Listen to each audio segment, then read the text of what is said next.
Oi, gente, tudo bem com vocês? Eu espero muito que vocês estejam bem e hoje vamos falar sobre medo de críticas. Esse assunto é tão importante porque quantos projetos que já não foram deixados de lado, né? Quantas desistências que já não aconteceram por conta de medo de crítica. Também é uma demanda muito recorrente na clínica. As pessoas falam muito que querem mudar de trabalho, que querem gravar vídeos, por exemplo, e não fazem porque têm medo de ser criticados. Isso é muito compreensível, gente. Não vai ter um dia, gravem isso.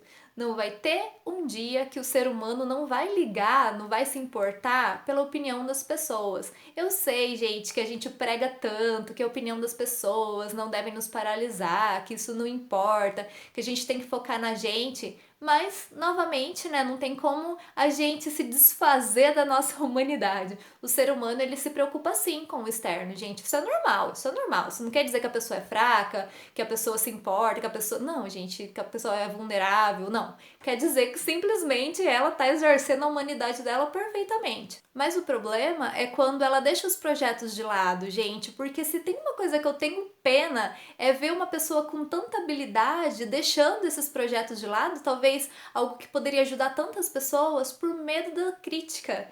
E se a gente for pegar a raiz da crítica, por que será que a gente recebe críticas? Claro, gente, eu não tô falando aqui de sugestões, né, de críticas construtivas, apesar de ser um tema meio polêmico, mas enfim. Eu não tô falando aqui de sugestões amorosas que as pessoas dão, não é isso, gente. Eu tô falando de críticas, críticas mesmo, aquelas críticas duras. E é justamente disso que as pessoas têm medo. Inclusive, gente, vocês acreditam que tá sendo muito comum as pessoas desenvolverem um certo pânico dos seus celulares com medo de críticas? Sério, gente, está sendo comum. Por exemplo, uma pessoa que grava vídeos, né? Ela não quer mais pegar o seu celular com medo de pegar e ter ali alguma notificação de crítica, porque ela sabe que aquilo vai interferir de forma muito significativa. Então, realmente é um tema muito importante a ser abordado, né? Bom, então vamos voltar lá. A questão da raiz da crítica. A pessoa que critica, não de forma amorosa, dando sugestão, não é isso. Aquela pessoa que realmente critica ali para machucar, sabe? Gente, tem uma frase que eu gosto muito, que é a seguinte: ninguém é reativo ao que não teme. Então, se a pessoa tá te criticando, ela tá falando dela, ela tá externalizando ali alguma ferida interna. Então, se a gente tiver isso em mente, que a pessoa não está falando sobre nós, e sim sobre alguma ferida interna que ela tenha, que às vezes, né, dependendo do que a gente fez, ou do que a gente falou, ou do que a gente expôs, pode ser que essa ferida ela tenha sido cutucada de alguma forma, né? Então, quando a gente toma consciência disso, que a pessoa nunca tá falando sobre nós, ela tá falando sobre ela, esse medo da crítica ele já vai diminuindo, porque ele perde o sentido, perde o significado. E por que será que as pessoas são tão vulneráveis à crítica? Por que será que uma crítica abala tanto as suas estruturas, né, a ponto delas abortarem projetos? As pessoas elas são vulneráveis, gente, porque no fundo elas não sabem o valor que têm. Porque a pessoa que sabe o seu valor, que crítica que pode abalar uma pessoa que sabe seu valor, que sabe que ela está contribuindo com outras pessoas, que sabe que ela estudou para aquilo, que sabe que ela se dedica para aquilo. Será mesmo, gente, que uma crítica ela tem todo esse poder?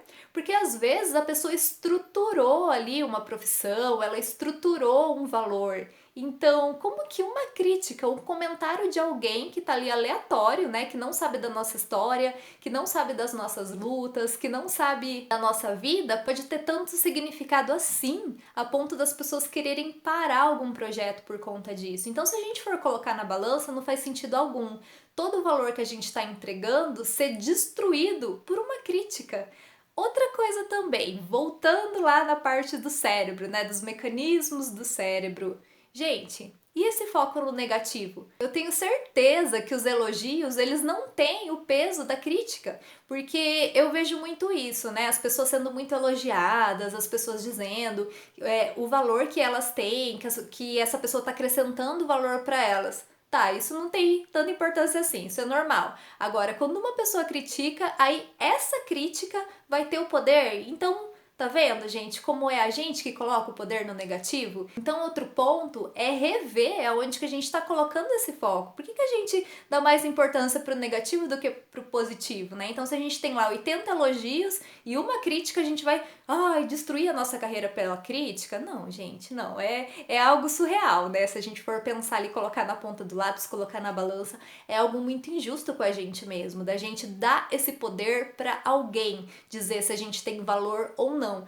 Porque quando a gente coloca o foco na crítica ou quando a gente freia, né, um projeto por conta de alguma crítica, o que a gente está fazendo? A gente está tirando o nosso valor e colocando o valor no externo. Isso é muito arriscado de se fazer, né? Porque a gente não tem controle nenhum do externo. A gente não tem controle nem de nós mesmos, muitas vezes, né? Quanto mais ter controle do externo. Então, é algo de se pensar, né? Todos esses pontos. O motivo da crítica, o porquê que a gente está dando tanta importância assim pro negativo e não pro positivo, e o porquê que tem mais valor a opinião de uma pessoa que não sabe nada sobre nós, isso tem mais importância do que o valor que nós mesmos nos damos. Então, essas reflexões que eu queria deixar para vocês hoje. Espero que tenha ajudado. Um beijo e até o próximo vídeo.